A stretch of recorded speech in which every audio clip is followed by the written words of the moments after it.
just calling to say I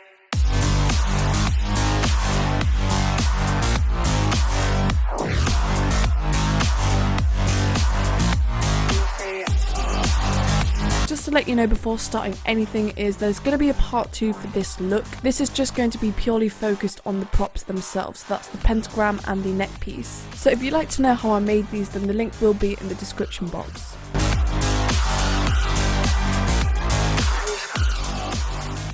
So I'm starting off by making the mouth prosthetics. Now I did this the night before just so that on the day of doing the makeup it would be much quicker. So I got these teeth from Amazon and I literally grabbed some Mehron liquid latex and some cotton and stuck these to my face. Now if you're wondering why the middle few teeth are red, is because this was used as a prosthetic before and I'm actually reusing it again. So you literally just want to stick a layer of cotton and latex onto the top and the bottom of your lips and then sit the teeth on top. You then want to grab some cotton and latex again and then lay that over the top, and this is what creates the gums, and you want to make them nice and neat and straight. You can use some tools to help you. I'm using a paper straw, and you may want to lay your head back as well just so that the teeth don't slide down while they're drying. I actually went to lay down for it to dry and obviously use a hairdryer for quicker drying. Next I'm grabbing some toilet roll and I'm creating 2 sections on the bottom lip, and this is what's going to create the rip.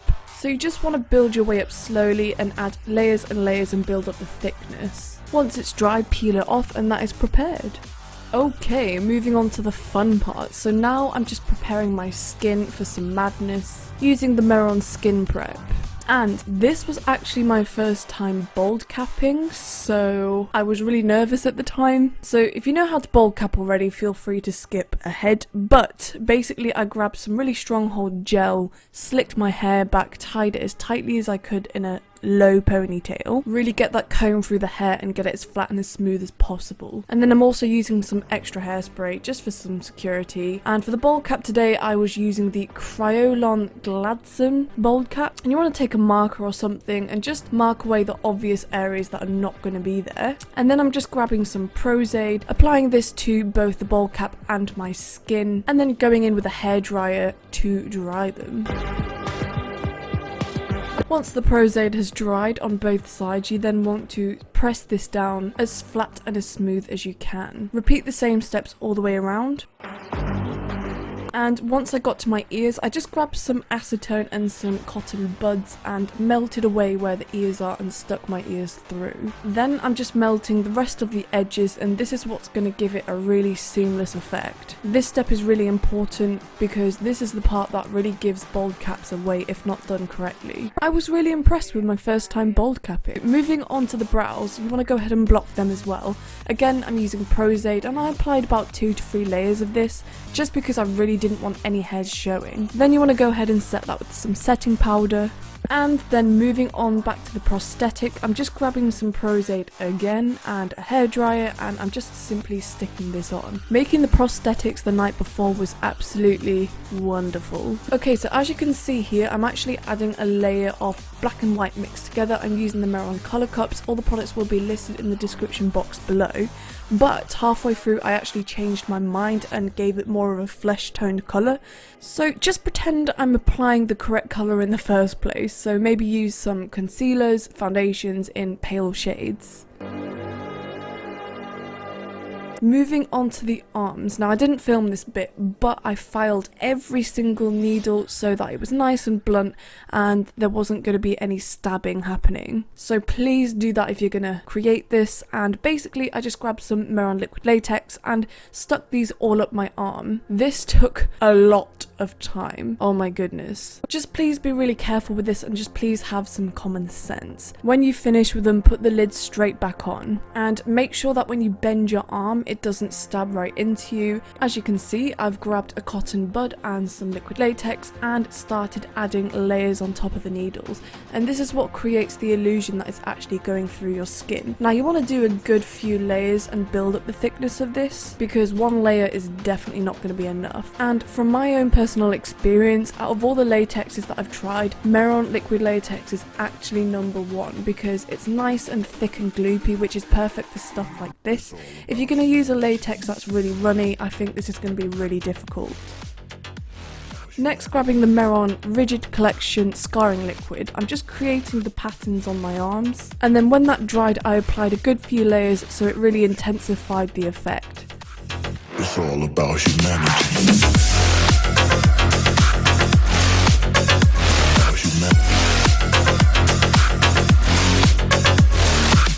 Next, grabbing the Mehron Cream Blend once again in red and a hint of black as well. I then grabbed a fine brush and filled in where the scarring liquid was placed. I then very simply just grabbed some red eyeshadow and some eyeshadow brushes and applied this all over. And you want to make this nice and soft and diffused. I just used lots of dabbing motions and also blended this with the blender as well. Then I just grabbed a paintbrush and painted all over the liquid latex after it was dry. By the way, when you're creating this, it would be much better to use the transparent liquid latex because the colour is a lot more matching, but I only had the flesh colour left. And then repeat the same steps on the other side. Enjoy!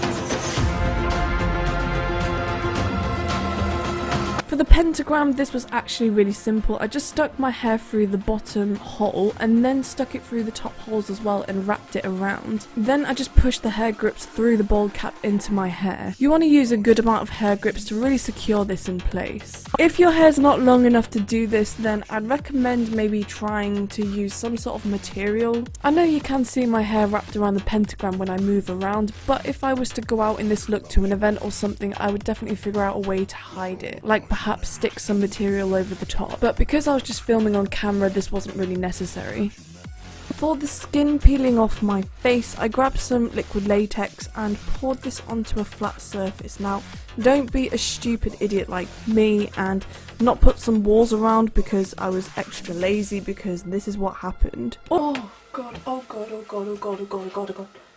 Fuck! Oh my god, no! No!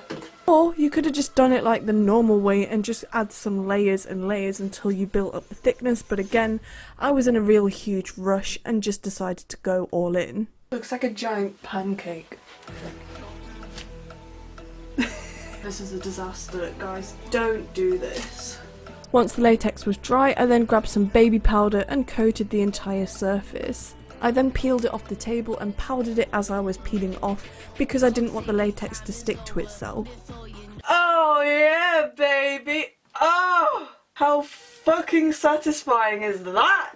I then cut the pieces to a really rough size for the shape, but made them extra large on purpose so that when I actually apply them, I can cut them to the proper shape. And just to make sure that they're not going to be too small, because you can always go smaller, but you can't go bigger. So where I've marked the black line is going to be the part that's just touching my head, and below that black line is going to be the tab. So you want to cut it so it's just about an inch away from the black line, and then I'm just going to cut the shape so it goes inwards and it's more narrow, just so that when I'm looking straight forward at you can't see anything sticking out. And of course cut it to the desired shape as well, so if it needs to be shorter or thinner, go ahead and do that. And then of course using good old Prozaid, applying this to both the surfaces and then just sticking this down. See, as you can see here, the tab goes behind. Then I'm just taking an actual screw and poking a hole through the end and then screwing this into the pentagram. Then you want to repeat exactly the same steps on the rest of the skin. The only difference on the ones on your face is that they are a different size. Next, grabbing good old Prozaid once again, I'm just applying this with a cotton bud and creating a line from the end of my teeth to the tip of the skin. There is a lot of waiting for things to dry in this look, so you got to be really patient. Grabbing the Mehron Synwax, I'm then just going to warm this up between my fingers and then create some worm shapes. Then I'm just going to really press it onto my skin, and this is where some sculpting tools really come in ridiculously handy. And you literally just want to push this onto your face and start smoothing it out. And you want to use Vaseline, only a very small teeny tiny amount, and just smooth it out. And you want to get this as flat and as smooth as possible to give the most realistic effect. And this is what creates the illusion that your face is ripped. Repeat exactly the same steps on your head as well. This part's really time consuming as well, so just be patient. I don't know why I keep saying that, the entire look is ridiculously time consuming.